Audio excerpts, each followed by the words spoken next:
Hi, welcome back to my channel. Today నేనైతే ఒక recipe అయితే మీ ముందుకు తీసుకొచ్చేసాను. అదేంటంటే సోయాబీన్స్ అయితే పిల్లలకి చాలా అంటే చాలా మంచిది. వీక్లీ 1 టైం అన్నా మనం పిల్లలకి పెడితే చాలా ప్రోటీన్ అనేది ఎక్కువ ఉంటుందన్నమాట. ఇవి ఏంటంటే మనం 6 అవర్స్ అయితే నానబెట్టుకోవాలి. 6 అవర్స్ నానబెట్టుకుని మనం ఉడకబెట్టుకుని పిల్లలకి కొంచెం సాల్ట్ కలుపుకుని స్నాక్స్ కింద పెట్టుకున్నా పర్వాలేదు, లేకపోతే ఇలా కర్రీగా కూడా వండుకుని పెట్టుకోవచ్చు. నేనైతే కర్రీ అయితే చేసి పెడతాను.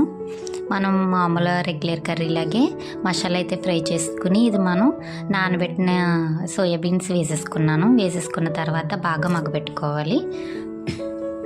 మగ్గబెట్టుకున్న తర్వాత కొంచెం పసుపు, కారం, గరం మసాలా, నేనైతే బయట పౌడర్స్ ఏమీ యాడ్ చేయను, ఓన్లీ ఇంట్లో ప్రిపేర్ చేసుకున్నవే యాడ్ చేస్తాను. అవి వేసుకుని బాగా కలుపుకున్న తర్వాత టమాటా కూడా వేసుకోవాలి. టమాటా పేస్ట్ చేసుకుని వేసుకుంటే మనకి గ్రేవీ అనేది బాగా వస్తుంది. అలా వేసుకున్న తర్వాత బాగా మగ్గిన తర్వాత వాటర్ అయితే పోసుకోవాలి.